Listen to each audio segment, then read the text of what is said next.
She healed the dying, so the living decided she must burn. The village of Ashenmoor had always feared what it could not understand, and Alara Thorne understood too much. She knew which herbs stopped bleeding before the body turned cold. She knew how to draw fever from a child's skin with nothing but water and whispered prayers. She knew the exact moment a soul decided whether to stay or leave, and sometimes, just sometimes, she convinced it to remain. The villagers came to her door in darkness, when shame was easier than death. They begged for her touch when their priests had failed. They wept gratitude into her apron when their children opened their eyes again. But gratitude, Alara had learned, was a candle that burned brightest before it died. It was late autumn 1647 when Father Grimwald arrived from the cathedral city with his leather book and iron certainty. He had eyes like frozen mud and a voice that turned mercy into heresy with a single syllable. He walked through Ashenmoor's crooked streets asking one question: who here defies God's will by refusing to let the damned die? 3 days later they came for her, not at night like cowards, but at dawn, so the whole village could watch righteousness triumph over witchcraft. 12 men with torches and rope. Women she had saved from childbed fever spat at her feet. Children she had pulled from pneumonia's grip threw stones at her back. They dragged her to the village square where a pyre already waited, built from the wood of her own apothecary door. Father Grimwald read from his book while they bound her wrists to the stake. His words were Latin, ancient and absolute, but Alara heard only the crackle of kindling being lit below her feet. "Confess your pact with darkness," Grimwald demanded, his breath smelling of communion wine and rot. "Confess, and God may show you mercy in the afterlife." Alara met his eyes. "I made no pact. I only refused to let mercy die." "Then burn with your pride, witch." The torch kissed the pyre. Smoke rose first, thick, choking, the color of despair. Then heat.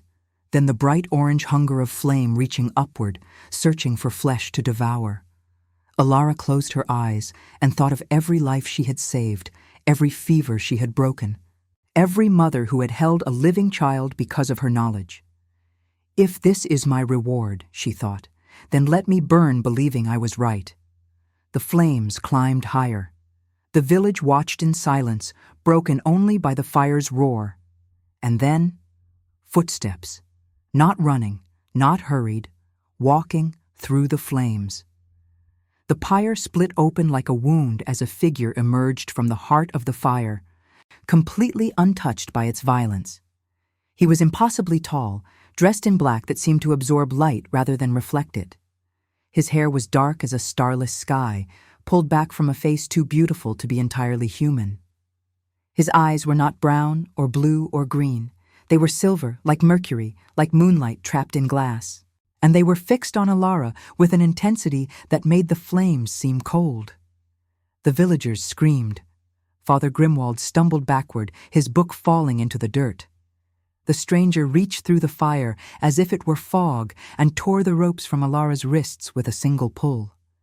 He lifted her into his arms, and she realized with strange clarity that he was cold. Not the cold of winter or stone, but the cold of something that had forgotten what warmth meant. "You will not burn today," he said, and his voice was velvet wrapped around iron. "Who are you?" Alara whispered, her lungs aching from smoke. He looked down at her, and something ancient moved behind his silver eyes. "Someone who has watched you save the dying for 3 years. Someone who refuses to let mercy burn." Then he turned to face the village, still holding her, and spoke with a quiet authority that made grown men drop to their knees. "This woman is under my protection. Any who touch her again will learn what it means to beg for death and be denied." Father Grimwald found his voice, thin and trembling. You are a demon. I am far older than your demon myths, priest, and I have seen 1,000 men like you turn righteousness into murder." He stepped forward, and the flames parted before him like subjects before a king. Leave this place, tonight, or I will show you what true damnation looks like." The priest ran. The villagers scattered like crows from a corpse, and Alara, cradled in the arms of an impossibility, felt her heart beating against ribs scorched by heat but saved from ash. "Where are you taking me?" she asked.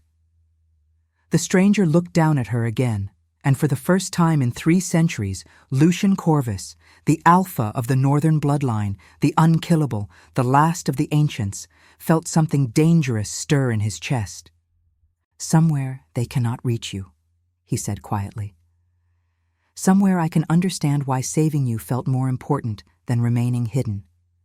He carried her into the forest as the pyre collapsed behind them, sending embers into the morning sky like dying stars. Subscribe if you believe even immortals can be moved by mortal mercy, because this is only the beginning of a bond forged in flame and blood. Lucian's manor stood where maps ended and legends began. It rose from the mountainside like a cathedral built by something that worshipped darkness. All stone towers and arched windows, Gothic spires reaching toward a sky perpetually caught between twilight and night. Ivy crawled up its walls like frozen veins. Gargoyles perched on ledges, their stone eyes watching approaches no living army had attempted in 200 years. Ilara had lost consciousness somewhere between the forest and the mountain path, her body finally surrendering to smoke inhalation and shock. When she woke, she found herself in a bed larger than her entire cottage, beneath blankets so soft they felt like captured clouds. Candles burned in silver holders, their light golden and steady. The room smelled of aged wood and something else, something cold and clean, like winter air trapped indoors. She sat up slowly, her throat raw, her wrists marked with rope burns that had already been treated with salve. Someone had undressed her burned clothing and replaced it with a nightgown of white linen that whispered against her skin like a secret. "You're awake." Alara turned toward the voice. He stood by the window, silhouetted against the dying light, the stranger who had walked through fire to save her. In the manor's dimness, he looked even less human than before. His features were too perfect, too still, as if carved rather than born. His silver eyes reflected candlelight like a wolf's catching torchlight in deep woods. "How long was I asleep?" Alara asked, her voice hoarse. 2 days. He didn't move from the window. "Your lungs needed time to heal from the smoke. I had my physician attend to you." "Your physician?" Alara's mind caught on the word. "Where am I?" "My home, Corvus Manor, 30 miles north of Ashenmoor, deep enough in the mountains that your villagers' courage doesn't reach this far." He turned slightly, and shadows moved across his face like living things. "You're safe here." Safe with someone who walks through fire unburned? Alara pulled the blanket closer, though the room wasn't cold. "What are you?" The question hung in the air between them. Lucian was silent for a long moment, and Alara realized he was deciding how much truth she could survive hearing. "I am what your priests would call cursed," he said finally. "What your stories call vampire, what I call very old and very tired of watching good people burn for inconvenient mercy." Alara's heart should have raced. She should have screamed, tried to run, prayed for salvation. Instead, she found herself asking, how old? A ghost of something, amusement, sadness, crossed his features. "I was born in 1342. I died in 1367. I have been this," he gestured at himself, "for 280 years.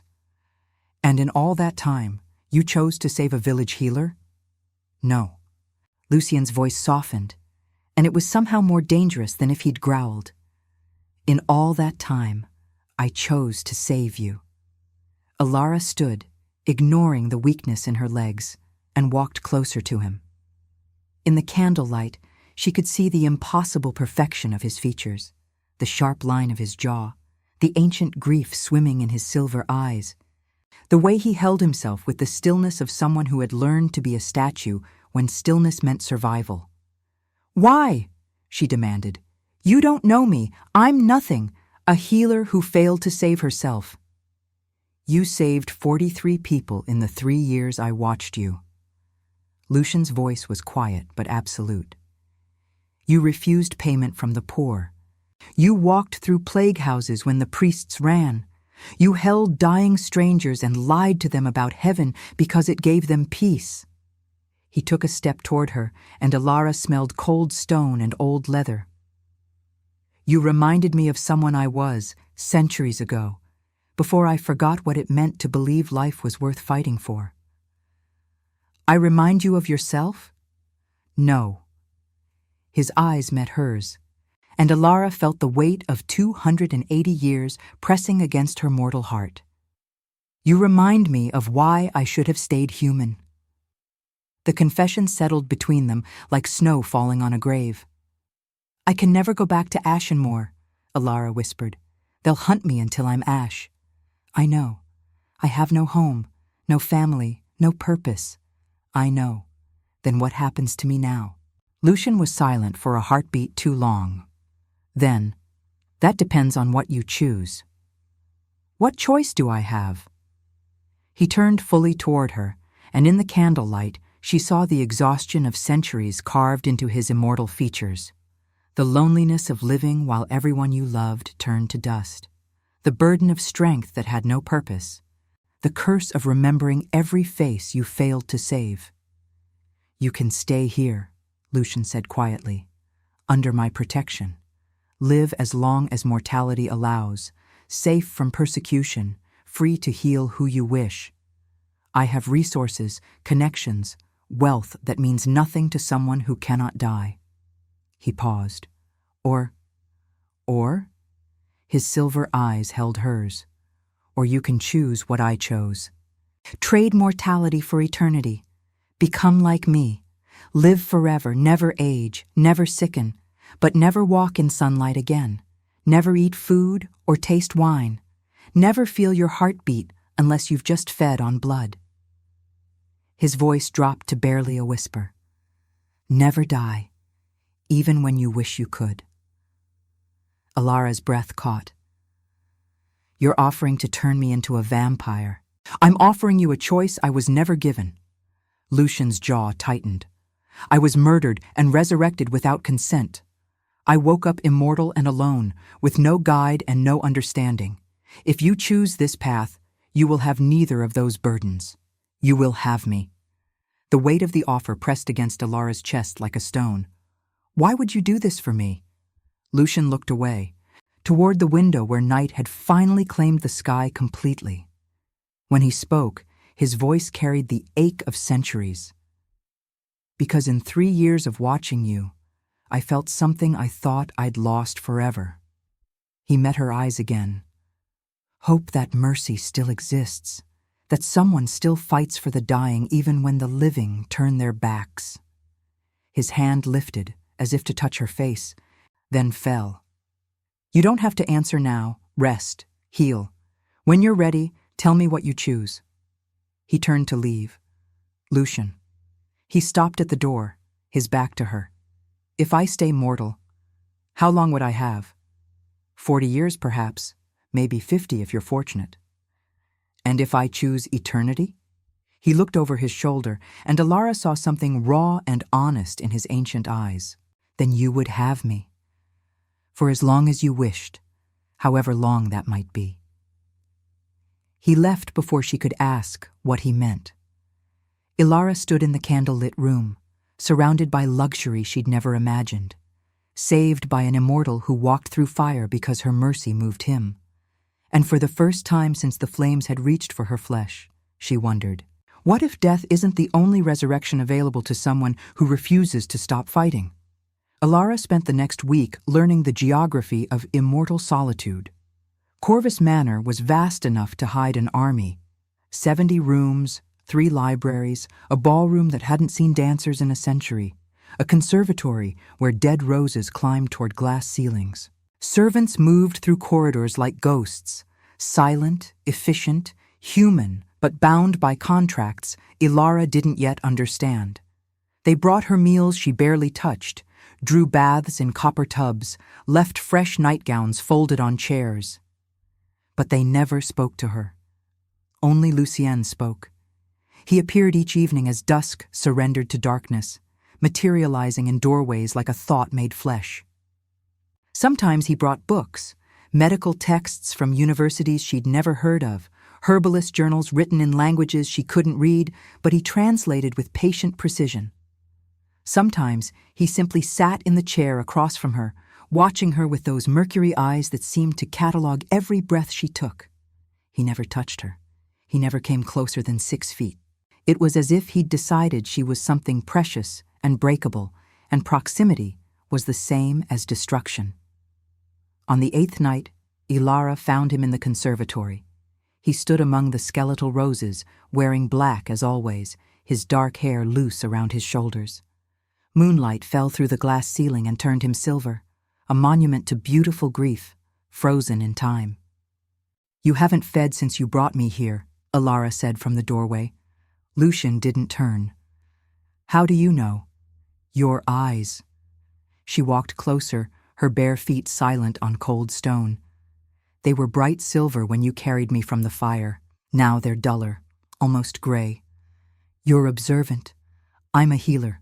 I notice when bodies suffer." She stopped beside him, close enough to smell winter and old stone. "Why are you starving yourself?" Finally, he looked at her. In the moonlight, his face was starkly beautiful and infinitely sad. "Because I will not hunt while you're deciding whether to trust me. I will not risk you hearing screams in the night and remembering why mortals fear my kind." "I've heard screams before," Ilara said quietly. "Childbirth, plague, burning. Screams don't frighten me anymore. They should. You saved my life, gave me sanctuary, offered me a choice instead of making me a prisoner." She tilted her head, studying him. "Why would I fear you?" Lucien's jaw tightened. "Because you've seen me walk through fire. You haven't seen me kill." The word hung between them like frost. "Have you killed innocent people?" "I've killed to survive. Whether they were innocent or guilty depends on who's writing history." His silver eyes held hers. "I take blood to live, Ilara.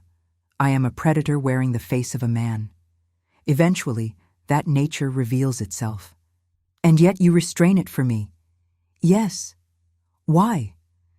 The question seemed to cost him something to answer. When he spoke, his voice was raw. "Because you look at me like I'm still capable of redemption.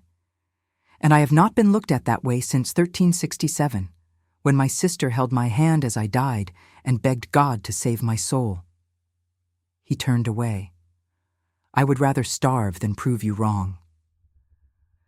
Ilara felt something crack open in her chest, not fear, but recognition. She knew this kind of pain, the exhaustion of fighting alone, the desperation to be seen as more than what the world called you. "I've made my choice," she heard herself say. Lucien went completely still. "Ilara, I want to understand what you are, how you live, what it costs to be immortal." She stepped in front of him, forcing him to meet her eyes. "And I can't do that if you're dying to prove you're safe." "I'm not dying. I'm simply controlled. You're suffering." Ilara lifted her hand slowly, giving him time to retreat, and pressed her palm against his chest where a heartbeat should have been, but wasn't. "I've felt enough suffering to recognize it, even in a body that shouldn't be capable of pain." Lucien looked down at her hand on his chest, and something raw moved across his features. "If I feed," he said slowly, "I must leave the manor, hunt in villages far from here. It takes hours. You would be alone. I've been alone before. Not surrounded by immortals who might be curious about the mortal healer their alpha protects." His hand covered hers, holding it against his chest. His skin was cold as marble. "There are others of my kind here, Ilara. in the lower chambers, bound by my authority, but not by my morality. If they sense you undefended, then introduce me to them. Alara interrupted. Stop treating me like glass. Let me see what this life actually is. Alara, I can't choose whether to become immortal if I don't understand what immortality means. She met his eyes. Show me the darkness, Lucian. All of it. Because if I'm going to spend eternity with you, I need to know what I'm walking into. The silence stretched between them like a held breath. Then Lucian nodded slowly. Very well. Tomorrow night, you'll meet my coven, the others who live here under my protection and rule. His eyes darkened. But understand, they will test you. They will try to frighten you. They will want to know if you're worthy of my attention. And if they decide I'm not, they don't decide. His hand tightened on hers. I do. And now, I invite you to leave a trace of your presence in the comments. Tell us where in the world you're watching from, and the exact hour you hear this story. We wish to know how far these immortal confessions travel, and at what moments of the night they find you. The lower chambers of Corvus Manor existed beneath stone and centuries, a cathedral for the cursed. Lucian led Alara down spiral staircases that seemed to descend into the mountain's heart itself, each step carved with symbols she didn't recognize. Torches burned in iron brackets, their flames casting shadows that moved wrong, that seemed to whisper in languages older than Latin. Stay close to me, Lucian said quietly, and remember, they cannot harm you without my permission, but they will make you wish they could. Comforting, Alara murmured. I'm not trying to comfort you. I'm trying to prepare you. The stairs ended in an enormous chamber that looked like a throne room designed by someone who understood damnation. Vaulted ceilings disappeared into darkness. Pillars carved with writhing figures held up the mountain's weight. At the far end, a massive fireplace burned with flames so blue they looked cold. And standing before it were 7 figures who turned as one to watch Alara and Lucian enter. They were beautiful, all of them. Beautiful the way poisonous flowers are beautiful, bright and perfect and promising death with every petal. The closest was a woman who looked barely 20, with white blonde hair falling to her waist and eyes like chips of ice. She wore a gown from another century, all velvet and exposed shoulders. When she smiled, her fangs caught firelight. So this is the little mortal who's captured our Alpha's attention, she said, her voice carrying the faint accent of somewhere far north. The healer who almost burned. Isolde, Lucian said, his tone carrying warning. Show respect. I am, my lord. Isolde's smile widened as she circled Alara like a wolf evaluating prey. I'm respecting that she's brave enough to walk into a den of predators wearing nothing but mortality and trust. She leaned close, inhaling. She smells like meadowsweet and smoke. Delicious. Step back. Isolde obeyed, but her eyes never left Alara's face.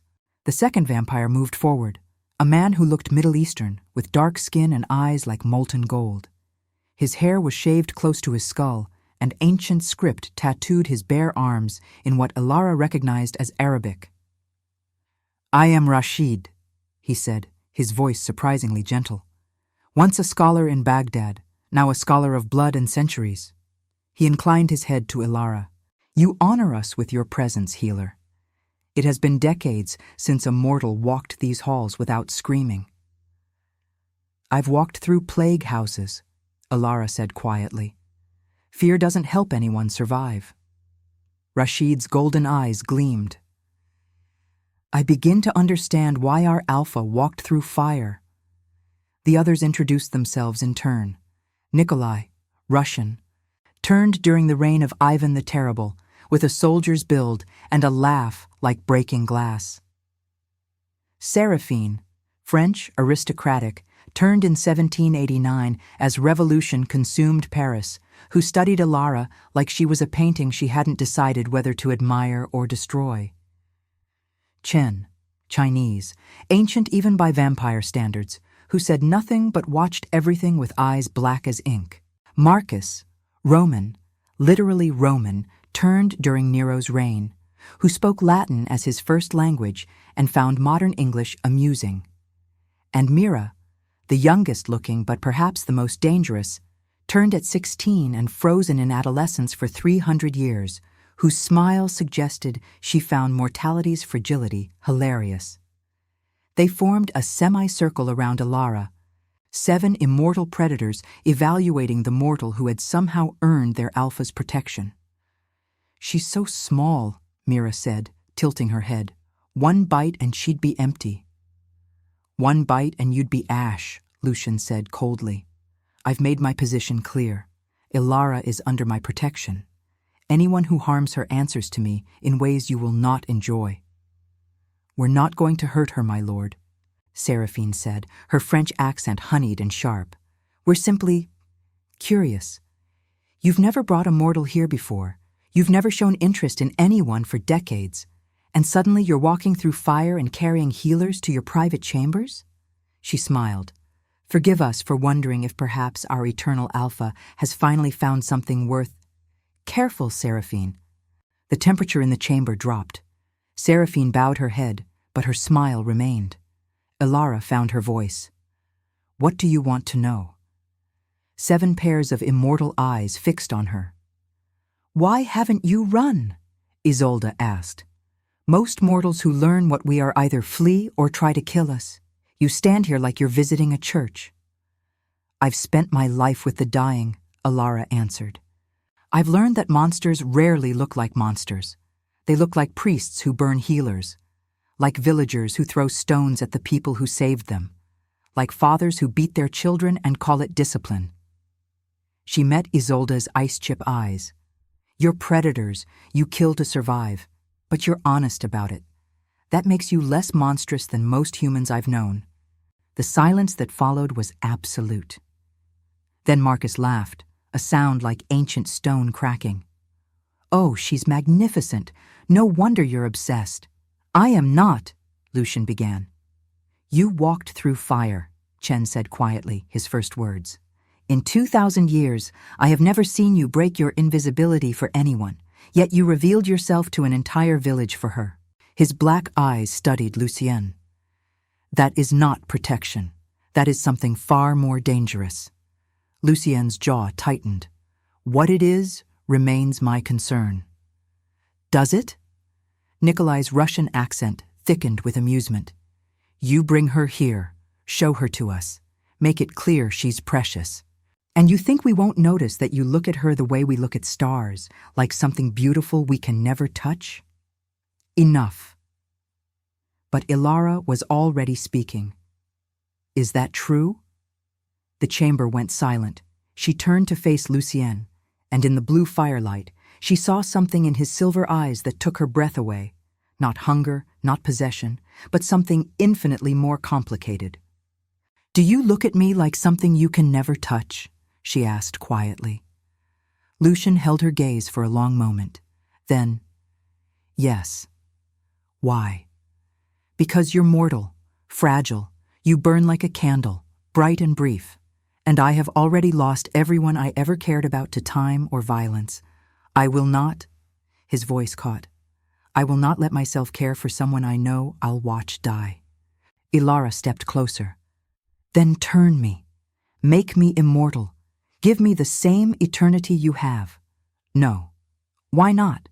"Because once you're turned, there's no going back. You will never age, never die, never feel sunlight on your skin again. You will watch every mortal you've ever known grow old and crumble to dust while you remain frozen in this moment forever." His hands clenched. "I will not curse you with immortality because I'm too selfish to let you go."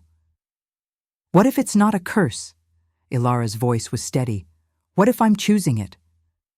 "You don't understand what you're choosing." "Then help me understand."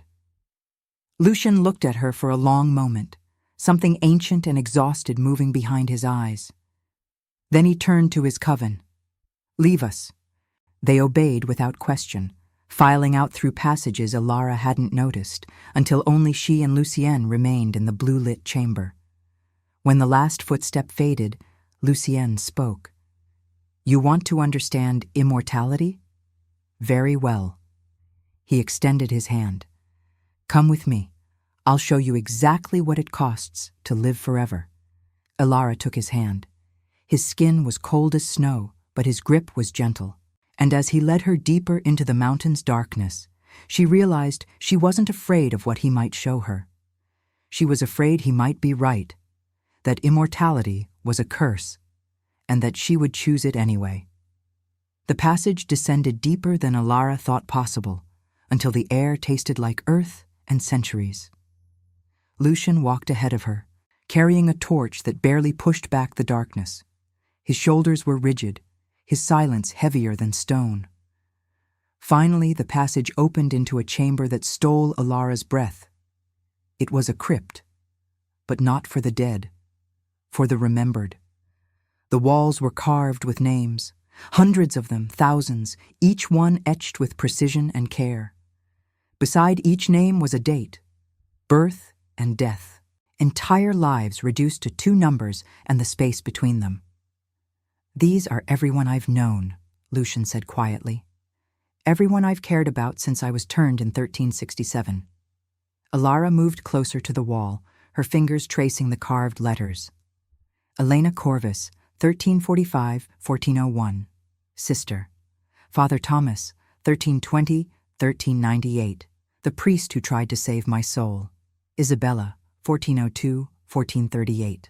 First mortal I tried to love after turning. William, 1450-1512. Friend. Soldier. Believed I was a guardian angel. On and on they went, covering every inch of stone. Lovers and friends, mentors and children she'd healed, soldiers she'd fought beside, scholars she'd learned from. Each name was carved with the same careful precision, as if the act of remembering could somehow keep them alive. "I carved every single one myself," Lucien said, "with my hands, with centuries of guilt and grief. Because if I don't remember them, who will?" He touched one name near the center. "This is Thomas. I turned him in 1523 because he begged me to. He said he wanted eternity. Within 50 years, he walked into sunlight and burned because he couldn't stand watching his grandchildren age while he remained frozen." His hand moved to another name.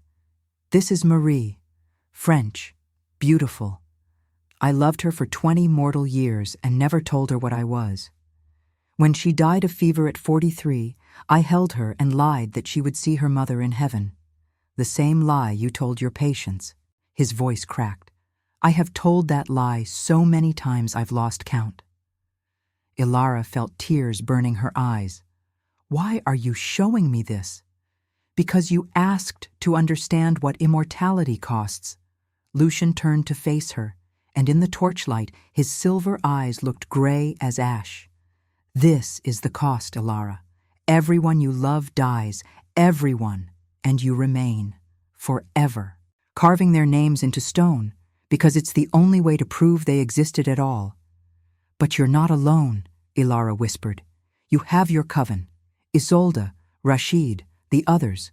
I have soldiers, companions, immortals bound by hierarchy and survival." He shook his head. "But love? The kind that makes you willing to die for someone? I haven't allowed myself that since 1438, when Isabella died in my arms from childbirth, and I realized that loving mortals was the same as volunteering for endless grief." "What about immortals? Could you love one of them?" "I have tried. For 200 years I have tried." His jaw tightened. "But immortals don't die. They leave. They grow tired of your face, your habits, your memories. They wander away in search of novelty, and you're left with the same eternity, but more loneliness." He stepped closer. "Do you understand now? Immortality isn't power or freedom. It's a prison sentence where you watch everyone and everything you love crumble while you remain untouched." "Then why do it?" Alara demanded. "Why stay immortal if it hurts this much?" "Because the alternative is oblivion." Lucien's voice dropped to barely a whisper. And I am too much of a coward to walk into sunlight like Thomas did. So I endure. I carve names. I tell myself each century that perhaps this time I'll find purpose worth the pain. And have you? He looked at her for a long moment. I thought I had. Once, when I watched a healer in a plague house hold a dying stranger's hand and lie about heaven. When I saw someone fight for life, even when the world had given up. His hand lifted, as if to touch her face, then fell. But then I remembered, if I let myself care, I'll just be carving another name into this wall. Probably within 40 years. Definitely within 60. Ilara's tears finally fell. So you saved me from burning just to push me away? I saved you because you deserve to live. I'm pushing you away because I deserve to suffer alone. The confession hung between them like a curse. Ilara wiped her eyes and stepped closer, close enough that she had to tilt her head back to meet his gaze. In the torchlight, he looked like a fallen angel, beautiful and damned, and convinced he was beyond redemption. "What if I choose immortality anyway?" she asked quietly. "What if I say, 'Turn me, teach me, let me be carved into this wall after centuries instead of decades'? Then I would tell you no." His voice was iron and agony. "Because I am already half in love with you, Ilara Thorne, and I will not condemn you to eternity just because I'm too selfish to let you go." Ilara's heart stopped. "You love me? I am falling in love with you. There's a difference." Lucian's eyes burned silver. "One is past tense and manageable. The other is present tense and catastrophic. And if I turn you while feeling this way, I won't be giving you a choice. I'll be making you my prisoner for eternity." "What if I want to be?" "You don't know what you want. You're still recovering from almost burning alive. Your village cast you out. You're vulnerable and alone, and I am the first person in years who's treated you with kindness." His hands clenched. "If I turn you now, you'll spend the next century wondering if you chose immortality or if trauma chose it for you." Ilara reached up and pressed her palm against his cold cheek. He flinched, but didn't pull away. "You're right," she said softly. "I am vulnerable. I am traumatized. I am alone." She met his eyes. "But I'm also a healer who spent 3 years watching people die and wondering if there was any way to stop it. And now you're offering me exactly that. A way to heal forever, to learn forever, to fight death itself, for as long as existence allows." Her thumb brushed his skin. "That's not trauma speaking. That's purpose." "Ilara, give me time," she interrupted. "Not 40 years, just months. Let me heal completely. Let me learn what your world is actually like. Let me meet the others, understand the hunger, see what immortality looks like from the inside." She smiled through tears. "And then, when I'm no longer the broken girl you carried from fire, ask me again. See if I still choose eternity." Lucian closed his eyes. And for the first time since she'd met him, he looked vulnerable. "And if you still choose it? Then you'll turn me, and I'll spend the next few centuries proving that loving me wasn't a mistake." He opened his eyes and looked at her with such raw longing it felt like physical touch. "You're asking me to fall completely in love with you while knowing I might still lose you. I'm asking you to let me choose." Ilara stepped closer. "Instead of deciding my fate because you're afraid of grief." The silence stretched between them, like a held breath. Then Lucienne nodded slowly. 6 months. I'll give you 6 months to understand what this life truly is, to see the hunger, the loneliness, the cost of forever." His silver eyes held hers. "And if, after 6 months, you still want eternity, I'll give it to you. Promise? On every name carved into these walls." Ilara rose on her toes and pressed a kiss to his cold cheek, brief, soft, mortal warmth against immortal stone. "Then I'll see you in 6 months, Lucian Corvus, when I'm ready to choose my forever." She turned and walked back toward the passage, leaving him standing among his 1,000 graves. And for the first time in 280 years, Lucian Corvus let himself hope that maybe, just maybe, this time would be different. If this story has already captured you, leave a like. It helps the voices of those who chose eternity reach more hearts. Ilara's education began at midnight, not with philosophy or poetry or any of the romantic notions mortals imagined vampires concerned themselves with, but with blood. "If you're going to survive as one of us," Isolde said, her ice-chip eyes gleaming in the training chamber's torchlight, "you need to understand what the hunger feels like, what it demands, what it costs to resist it." The training chamber was deep in the mountain, carved from black stone and equipped like a medieval armory. Weapons lined the walls: swords, daggers, crossbows, stakes. Not for decoration, for necessity. "Vampires have enemies," Rashid explained, his gentle scholar's voice at odds with the wickedly sharp blade he was sharpening. "Other covens who want territory, hunters who believe we're demons, mortals who discover what we are and panic." He tested the blade's edge against his thumb, drawing a line of dark blood that sealed immediately. "You must learn to defend yourself. Even immortality can be ended with the right violence." Over the following weeks, Ilara learned how to fight. Nikolai taught her this, with the brutal efficiency of someone who'd survived centuries of war. He moved like lethal poetry, and he expected her to match him. She couldn't, but she learned to fall correctly, to use an opponent's strength against them, to find the vulnerable points on any body, mortal or immortal. How to hunt. Seraphine showed her this, taking her into villages where they moved like shadows among the living. "We don't kill," Seraphine whispered as they watched a drunk stumble from a tavern. "We borrow, a pint from this one, half a pint from that one. Spread across enough people, they wake with headaches, not coffins." She demonstrated on the drunk, quick, precise, merciful. He slumped against the wall, unconscious but breathing. This is how ethical predators survive. How to resist. Chen taught her this without words. He sat across from her in the library, a mortal servant between them, willing, paid, terrified. Chen's black eyes never left Ilara's face as the servant's pulse throbbed visibly in their throat. Minutes passed. The hunger in the room built like pressure before a storm. Ilara's hands shook. Her throat ached. She wasn't even turned yet, and she could feel the pull of that heartbeat. Chen sat motionless for 2 hours. Then he fed, quick, careful, and let the servant leave alive. The lesson was clear. Control is everything. How to remember. Marcus showed her this in the Crypt of Names. "Every mortal you drink from, you remember," he said, tracing carved letters. "Their name, their face, their life. You carry them with you, because if you forget they're human, you become the monster hunters say we are." He handed her a chisel. "Practice.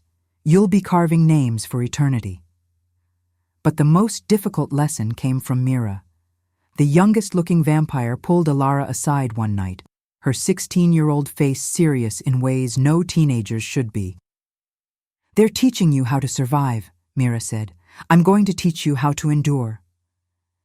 She led Ilara to a chamber Ilara hadn't seen before, a room with a single chair, a mirror, and nothing else. "Sit." Ilara sat. "Look at yourself." Ilara looked. She saw a 26-year-old healer with dark hair and eyes that had seen too much death. Tired features. Healing rope burns on her wrists. A body that would age and fail and eventually die. "Now imagine," Mira said softly, "that face never changing. Those eyes seeing 1,000 years of suffering. Those hands healing thousands of people who all die anyway. That body frozen at 26 while everyone you've ever known becomes dust." She leaned close. "Imagine watching the world change, Languages you spoke becoming dead, countries you knew disappearing, every familiar thing replaced with something new and terrible. And you remain. Always. Forever. The same face in the mirror looking back at you, asking, "Why am I still here?" Ilara's throat tightened. "I was turned in 1724, Mira whispered. "I'm frozen at 16. Do you know what that means? I can never be taken seriously. Never have authority. Never be loved as an adult because I look like a child." Her voice cracked. "I have been 16 years old for 301 years. And I will be 16 forever. That is what you're choosing, Ilara. Not power, not freedom, but the same moment repeated endlessly while everything else dies." "Why did you let Lucian turn you?" "I didn't. I was dying of smallpox. My village had already dug my grave. Lucian found me and decided I was too young to die." Mira's eyes hardened. "He saved me. And I have hated him for it at least once every decade since." "Then why do you stay?" "Because the alternative is walking into sunlight. And I'm not brave enough yet." She straightened. "Maybe in another century." The confession hung in the air between them. Ilara stood and faced Mira directly. "Thank you." "For what?" "For telling me the truth. Everyone else is teaching me how to survive immortality. You taught me why it might not be worth surviving." Mira's expression softened slightly.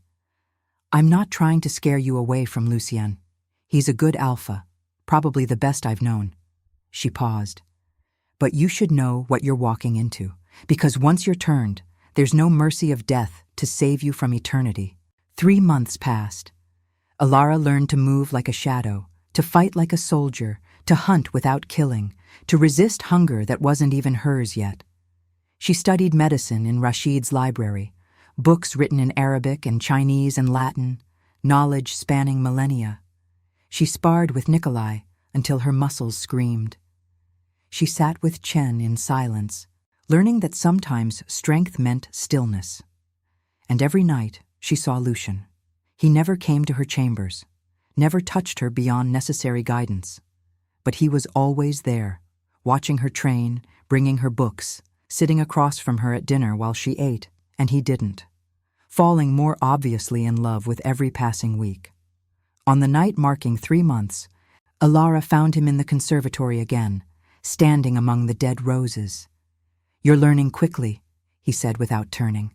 "I have good teachers. They tell me you're exceptional, faster than most mortals, more disciplined than half the immortals I've known. I spent 3 years learning to function on no sleep while people died around me. This is easier." He finally turned, and in the moonlight, his silver eyes were bright again, fed, strong, but still holding centuries of grief. "Do you still want this?" he asked quietly. "After everything you've learned?" Ilara walked to him, closing the distance he always maintained. She was close enough now to see the individual lashes around his eyes, the inhuman perfection of his features, the way he held himself like stone because movement might shatter his control. "Yes," she said simply. "Why?" "Because I've spent my entire mortal life fighting death and losing. Every patient who died felt like failure. Every fever I couldn't break felt like proof I wasn't enough." She held his gaze. "You're offering me eternity to learn, to heal better, to fight death with actual centuries of knowledge instead of 3 years of desperate attempts." She smiled. "That's not a curse, that's purpose. And the cost, the loneliness, the endless names carved into walls? I'll carve them beside you, and maybe, if we're both careful, we won't have to carve each other."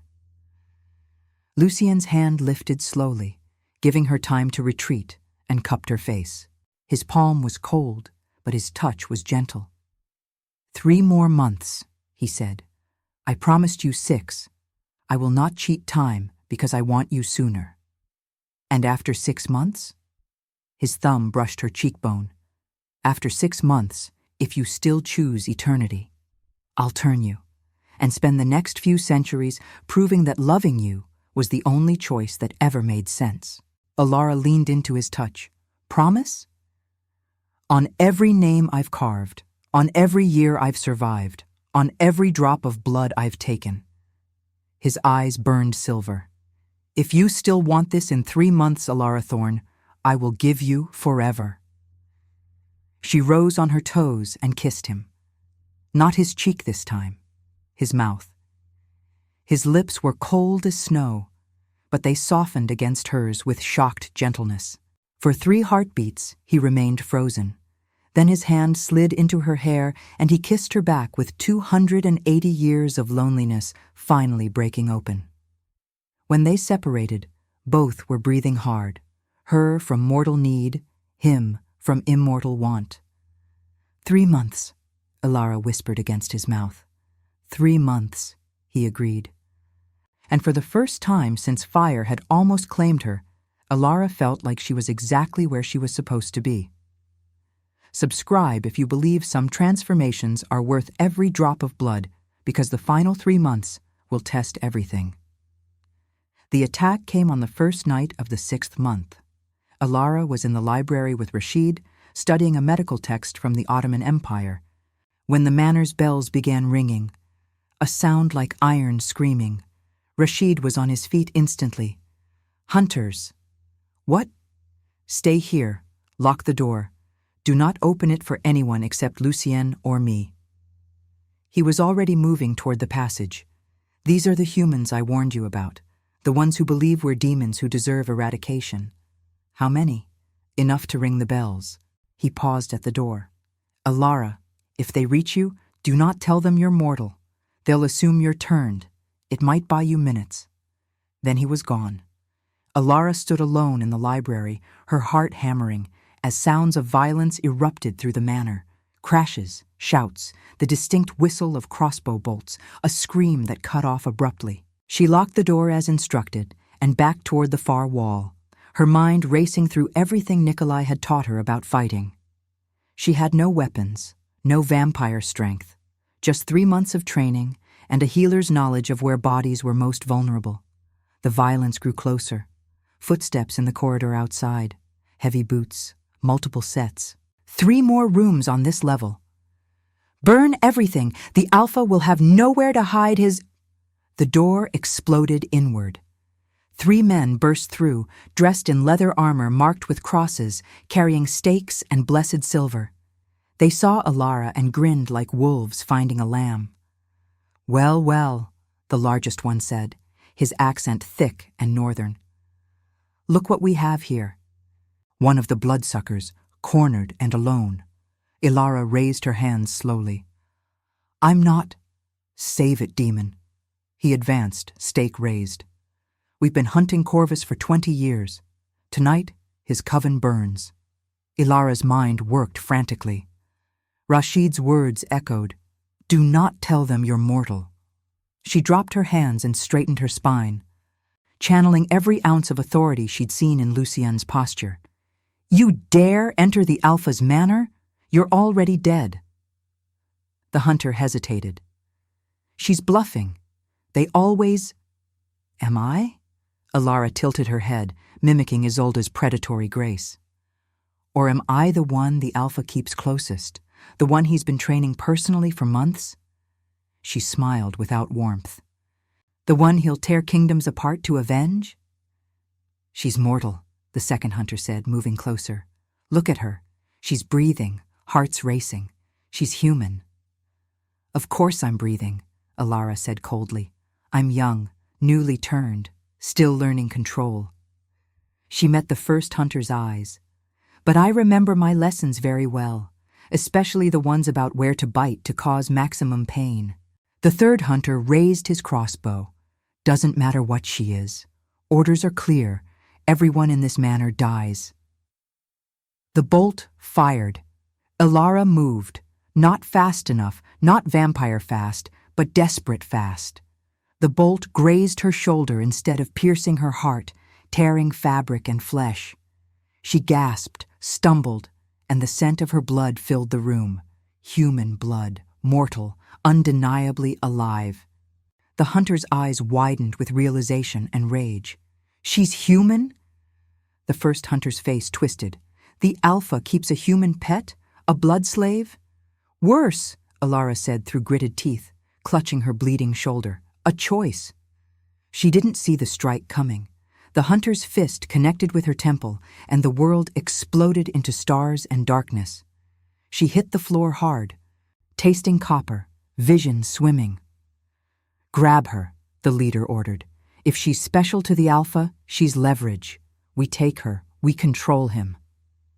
Hands grabbed her arms, dragging her upward.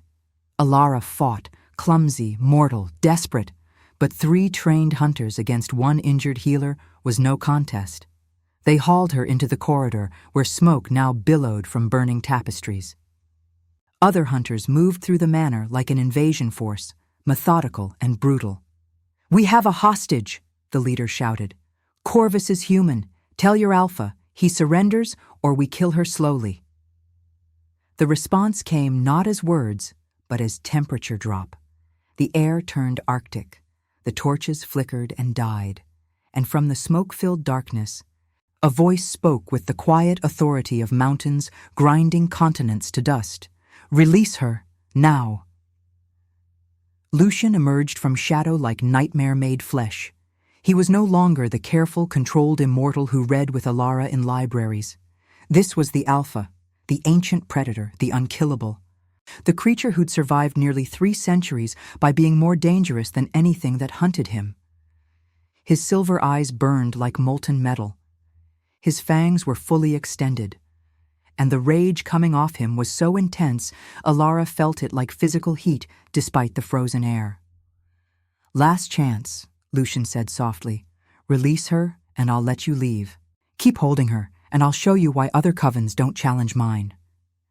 The hunter holding Alara pressed a silver blade to her throat. "One more step and I cut her open. Silver might not kill mortals, but it'll make her bleed out in minutes." Lucian went absolutely still. Behind him, the rest of his coven materialized from passages and shadows. Isolde, Rashid, Nikolai, Seraphine, Chen, Marcus, Mira. All of them stained with blood that wasn't theirs. All of them staring at the hunters with predatory focus. "You have 3 seconds, Isolde said, her voice glacier cold, "to realize you've made a catastrophic mistake." "We have your Alpha's human!" The hunter's blade pressed harder, drawing a thin line of blood from Alara's throat. "You surrender or—" Alara stopped listening. She'd spent 3 months learning to fight, to hunt, to survive. But before that, she'd spent 3 years as a healer, learning anatomy with precision most surgeons never achieved. She knew exactly where the hunter's knife-hand wrist was, exactly how much pressure would dislocate it, and exactly how to fall in a way that would pull him off balance. She dropped her full weight suddenly, her hand striking upward at his wrist with desperate strength. The hunter's grip loosened for a split second, and Lucian moved. He was across 20 feet of space in the time it took for a heart to beat once. His hand closed around the hunter's throat, lifting him off the ground as if he weighed nothing. "You cut her," Lucian said, his voice devoid of humanity. "You made her bleed." "Please," the hunter choked. "No." The snap of the hunter's neck was loud in the sudden silence. Lucian let the body fall and turned to the other 2 hunters who were backing away slowly, weapons raised with shaking hands. "Run," Lucian said quietly. "Tell every hunter, every coven, every creature in this territory. Alara Thorn is under my protection. Anyone who harms her will learn what it means to beg for death and be denied." His eyes flared. "Now run." They ran. The coven let them go. Lucian turned to Alara, and the rage in his eyes transformed instantly into fear. He dropped to his knees beside her, his hands hovering over her bleeding shoulder and throat, not quite touching. "How badly are you hurt?" "I'm fine," Alara managed, though her head was spinning. "Just grazed. I've treated worse in plague houses." "Your throat. Barely a scratch. Looks worse than it is." She tried to smile. That's the second time you've saved me from people trying to kill me. I'm starting to think I'm bad luck. You're not bad luck. His hands were shaking, actually shaking. You're mortal, fragile, and they nearly... His voice broke. If I'd been 30 seconds later... But you weren't. Alara reached up with her good hand and touched his face. You came. You saved me. Again. I shouldn't have had to. His silver eyes were anguished. You shouldn't be in danger because of me. You should be... Choosing, Alara interrupted. That's what I should be doing. And I am. Lucian stared at her. After this, after hunters broke into your sanctuary and nearly killed you? After this, I'm more certain than ever. Alara's hand tightened on his face. 6 months ago, I was going to burn because I healed people. Tonight, I nearly died because I'm protected by an immortal. Either way, being mortal means being in danger. She met his eyes. But only one path gives me the strength to fight back. Ilara! Turn me! Her voice was steady despite the pain. Tonight, right now, before anyone else can use my mortality as leverage against you or the Coven. You're injured, in shock. This isn't the time. This is exactly the time. She pulled him closer. I've had 6 months to understand what immortality means. Tonight I learned what mortality costs. I choose forever, Lucian. With you. If you'll have me. The silence stretched between them. Behind Lucian, his Coven watched with expressions ranging from shock to approval to something that looked like hope. Finally, Lucian spoke, his voice raw. If I turn you now, I turn you out of fear. Fear of losing you. That's not how this should... Then turn me out of love, Alara whispered. Because I love you. And I want centuries to prove it. Lucian closed his eyes, and when he opened them again, they were bright with tears he couldn't shed. Are you absolutely certain? I've never been more certain of anything in my mortal life. He cupped her face in both hands. Then I'll give you what you're asking for, but not here, not in violence and smoke, not with your blood already spilled by hatred. He lifted her carefully into his arms. If I'm going to turn you, I'm going to do it right, with ceremony, with choice, with the respect you deserve. Alara rested her head against his chest where a heartbeat should have been. How long? Tonight, after the manor is cleared, after you're healed and ready. His arms tightened. And then, Alara Thorne, I will make you immortal, and spend the next few centuries proving that was the best decision either of us ever made. He carried her past his Coven, who bowed their heads in acknowledgement, past the smoke and the bodies, past the evidence of violence and hatred, toward a transformation that would change everything, forever. They prepared the ritual chamber as night deepened toward dawn. It was in the oldest part of the manor, carved directly from mountainstone during a century Alara couldn't even imagine. The walls were etched with symbols that predated Christianity, protection marks, binding circles, words in languages that had died before Rome was born. 7 candles burned in silver holders, 1 for each member of Lucian's Coven. An 8th candle, black as midnight, tall as a man's forearm, burned at the chamber's center. The 8th is for you, Lucian explained quietly, the one being reborn. Alara stood before it, freshly bathed, her wounds cleaned and bandaged. She wore a white gown that Seraphine had provided, simple, elegant, like a bride preparing for a wedding that would last forever. The Coven gathered in a circle around her and Lucian, Isolde with her ice-chip eyes softened by something almost like approval, Rashid holding an ancient book bound in leather older than nations, Nikolai standing at attention like the soldier he'd been 3 centuries ago, Seraphine watching with aristocratic grace, Chen in his usual stillness, Marcus with his Roman stoicism, and Mira, young-looking Mira, who met Alara's eyes and nodded once, as if saying, I understand now why he chose you. This ritual is older than my turning, Lucian said, his voice carrying through the stone chamber. "It requires consent, consciousness, understanding." He turned to face Alara directly. "I will ask you 3 times if you choose this path. 3 times you must answer. If you hesitate, if you doubt, we stop. Do you understand?" "I understand." "Then we begin." Rashid opened the ancient book and began reading in Arabic, words Alara didn't understand but felt in her bones nonetheless. The cadence was prayer and incantation, and something older than both. When he finished, Lucian took Alara's hands. "Alara Thorn, do you understand that the transformation I offer will end your mortal life? That your heart will stop beating? Your lungs will cease breathing, and you will die, truly die, before being reborn as something else?" Ilara's voice was steady. "I understand." "Do you understand that you will never age, never bear children, never taste food or feel sunlight without pain?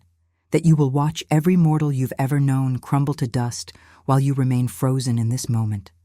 I understand. Do you understand that I am turning you because I love you, and that this love might become burden or blessing across centuries? That immortal bonds can strengthen or shatter, and you're choosing to be bound to me for as long as we both exist?" Alara smiled. "I understand, and I choose it anyway." Lucian's silver eyes burned bright. "Then I ask you the final time, before witnesses and eternity. Do you choose to become immortal? To trade your human soul for vampire nature? To die as Alara Thorn the healer, and be reborn as Alara Thorn the eternal?" "Yes," her voice rang clear. "I choose eternity, with you." The coven spoke in unison. "Witnessed." Lucian pulled her closer until they stood chest to chest, her mortal warmth against his immortal cold. His hand cradled the back of her head gently, tilting her neck to expose the vulnerable curve where pulse beat visibly beneath skin. "It will hurt," he whispered against her throat. "For a few seconds, like fire in your veins, then numbness, then nothing, then everything. I trust you." His fangs descended fully, not weapons now, but instruments of transformation.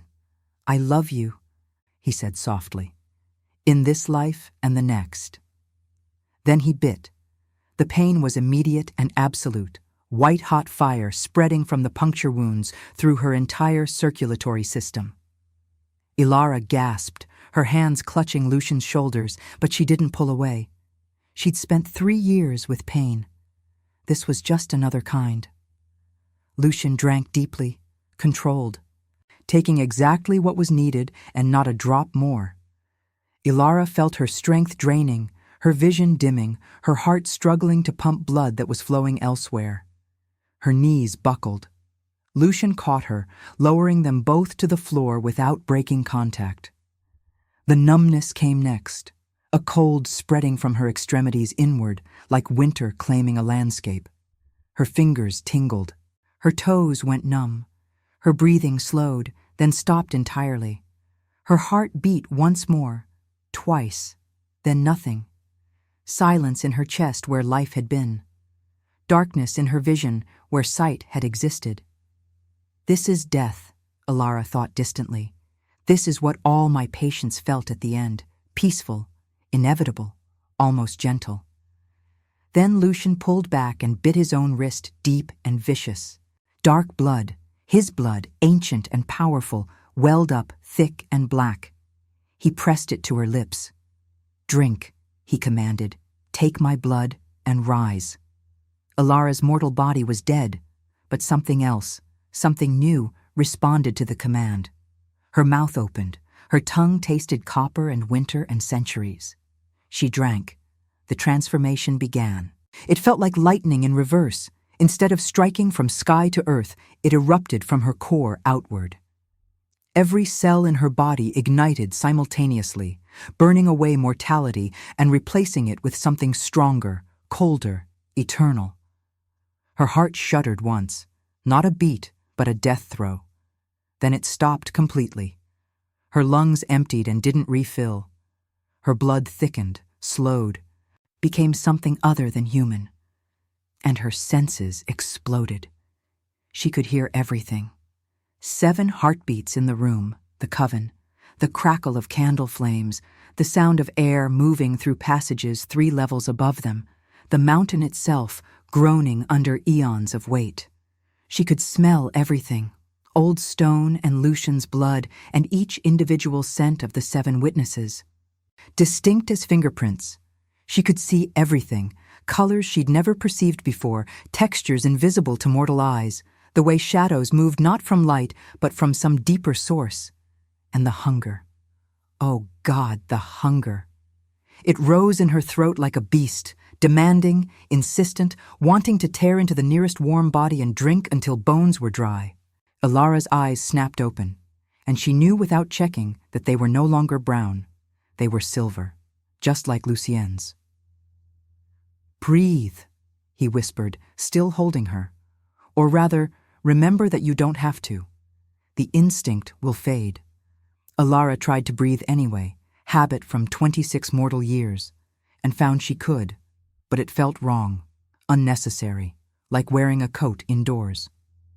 She looked up at Lucian and saw him with new eyes, the ancient power coiled beneath his perfect features, the predator wearing human skin, the weight of nearly 3 centuries visible in ways she'd never perceived before.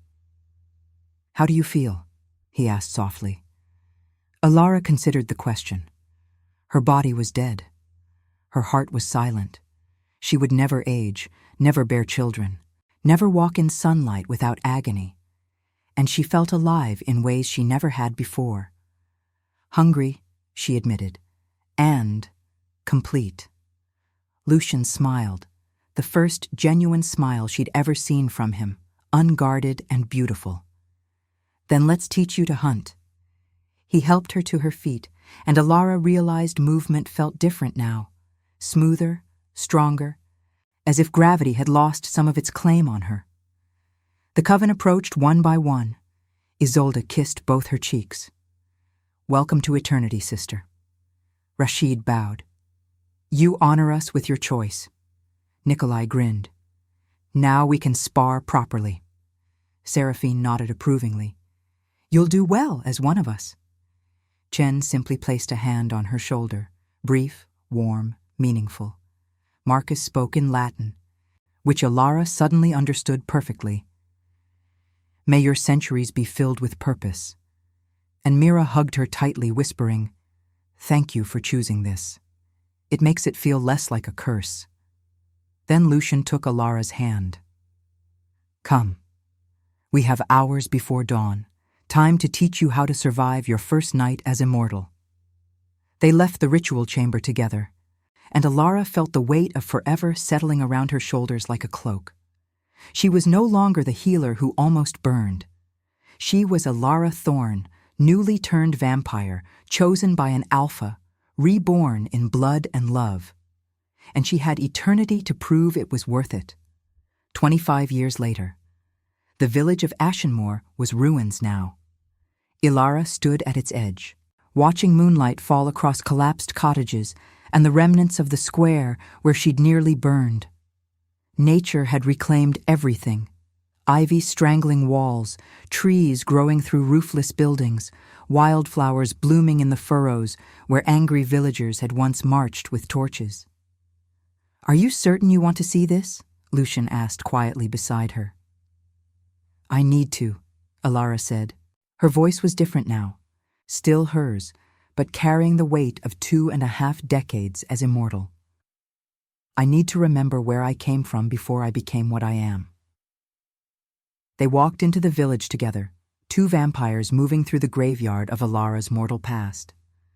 The apothecary where she'd mixed herbs was a skeleton of charred wood. The church where Father Grimwald had preached was collapsed entirely. The cottage where she'd lived alone for 3 years was indistinguishable from any other ruin. "Everyone who tried to burn me is dead now," Ilara said, touching a wall that had once been her door. "Natural deaths, mostly. Old age, disease, accidents. I checked records." She looked at Lucien. "Does it get easier?" Knowing everyone who wronged you eventually dies while you remain? No, Lucian answered honestly. It gets different. Less about revenge, more about perspective. You realize mortals aren't evil, just scared and short-lived. They don't have time to be wise. Alara smiled slightly. Is that why you saved me? Because I had time to become wise? I saved you because you already were wise. You just needed time to refine it. They walked to the square where the pyre had stood. Only scorched earth remained. Nothing grew there still, as if violence had salted the ground permanently. I died here, Alara said softly, not literally. But the girl I was died in these flames. The girl who believed healing was enough, who thought mercy would be rewarded. She knelt, pressing her hand against the blackened earth. She burned, and something else rose from the ash. Do you regret it? Alara stood and turned to face him, her maker, her alpha, her partner across 25 years that had felt both endless and instant. He looked exactly as he had the night he'd walked through fire to save her. Beautiful, ancient, holding centuries of grief and love in equal measure. I regret nothing, she said firmly. These 25 years have been everything you promised and more. We've traveled to places I couldn't have imagined.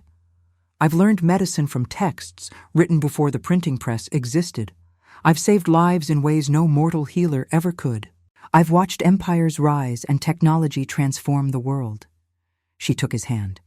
And I've loved you more deeply with every passing year. Lucian pulled her close, his arms encircling her with the same gentleness he'd shown the night he carried her from flames. I was terrified of turning you. Terrified I was condemning you to my loneliness. You gave me the opposite. You gave me purpose that will never end. And the cost? The names on walls? The mortals we've watched die? Alara was quiet for a moment, remembering the patients she'd treated over the decades. Humans who'd lived and died while she remained frozen at 26. Each one had been carved into the crypt wall beside Lucian's 1,000 names.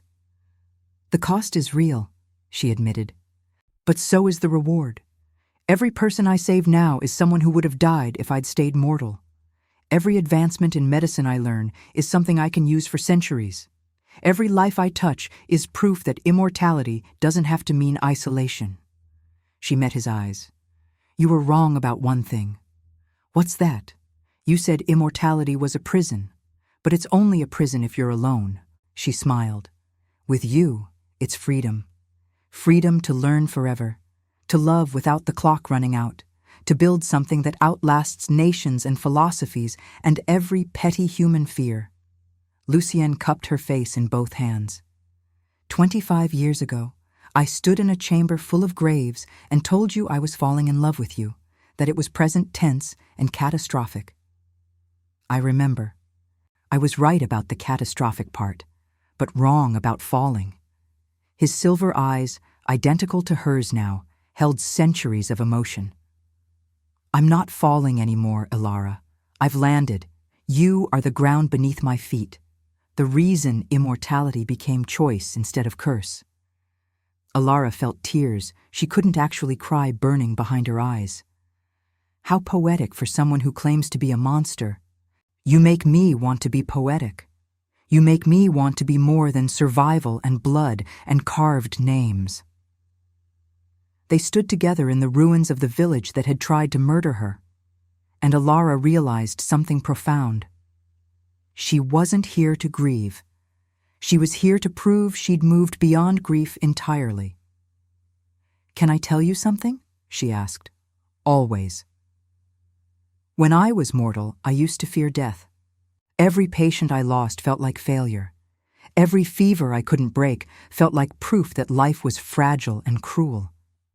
She gestured at the ruined village. But now, after 25 years of immortality, I don't fear death anymore, because I understand it now. Death is just transformation, ending one thing to become another. Is that what you tell the mortals you treat? No. I tell them the same lie you told Marie. the lie about heaven and reunions and eternal peace. She smiled. Because sometimes kindness matters more than truth. Lucian pulled her against him, and they stood wrapped in each other as moonlight fell across the graves of her mortal past. "What do you want to do next?" he asked. "We have centuries ahead of us, continents we haven't explored, knowledge we haven't gained. Where should we go?" Ilara thought about it. 25 years ago, she'd been a healer with limited tools and shorter time. Now she was an immortal with unlimited knowledge and endless centuries. "I want to build something," she said finally. "A sanctuary for healers, mortal and immortal. A place where medicine isn't limited by lifespans or persecution. Where knowledge accumulates instead of dying with each generation." She looked up at him. "Help me build it? A legacy that outlasts both of us?"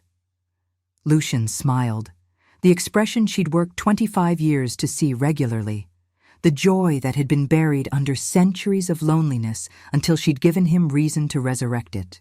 "I will help you build 1,000 sanctuaries if that's what you want. Hospitals, libraries, places where mercy doesn't end in fire." He kissed her forehead. "That's what immortals do with eternity, Ilara. We find someone worth living it for, and then we build the world they deserve." They turned away from the ruins together, leaving Ashenmoor to its decay and flowers. Behind them, the scorched earth where Ilara had almost burned remained barren and black. But ahead, the path stretched endlessly forward, lit by moonlight and possibility and the kind of love that makes forever feel like not quite enough time. Epilogue, 100 years later. The sanctuary of Saint Ilara stood on the mountain where Corvus Manor had once hidden in shadow, but now it gleamed like a beacon, visible for miles. It was neither hospital nor church, but something between. A place where mortal doctors learned from immortal surgeons, where diseases were studied across centuries instead of decades, where death was fought with both science and the accumulated wisdom of vampires who'd watched medicine evolve from leeches to gene therapy. Ilara walked its halls each night, checking on patients mortal doctors had given up on, teaching new techniques to healers who would age and die while she remained. She carved each healer's name into the wall when they passed, remembered them, honored them, just as Lucian had taught her. In the library, 3 stories of medical texts spanning 2,000 years, she found him reading an ancient Arabic manuscript, his reading glasses perched on his nose in the endearing way he'd never quite abandoned despite having perfect vision. "How many lives did we save today?" he asked without looking up. 43. She sat beside him. "A record," he smiled. "You've come far from the healer who worked alone in a plague house. I had a good teacher, and I had an excellent student." He set down the manuscript and pulled her close. "Thank you." "For what?" "For choosing this, for giving immortality purpose, for proving that mercy can resurrect even the cursed." His silver eyes, still perfectly matched to hers after a century together, held infinite tenderness. "For being the reason I'm grateful I didn't walk into sunlight in 1437.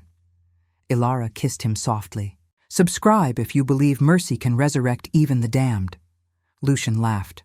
"Wrong medium, love. This is our life, not a story. Isn't it both?" He considered that, then nodded. "Yes, I suppose it is." Outside, dawn was approaching, the sun that would force them underground for another day, the cycle they'd learned to embrace rather than resent. But inside the sanctuary, lights burned through every window, powered by science and magic and the determination of immortals who'd decided centuries were for healing. "Ready for another 100 years?" Ilara asked. Lucian stood and offered his hand. "Ready for however many you'll give me." They walked together into the sanctuary's depths where morning sun couldn't reach them. But tomorrow night they'd rise again. And the night after that. And every night after, for as long as forever allowed. because they'd learned the secret that immortals spend centuries searching for. Eternity is only worth living if you find someone worth living it for. And they'd found each other in fire. Subscribe if you believe even immortals can be moved by mortal mercy. Because every story about blood and redemption begins with someone who refuses to let mercy die. Like if you'd trade mortality for love that heals. Comment where in the world you're reading this from, and know that these immortal confessions have found you for a reason.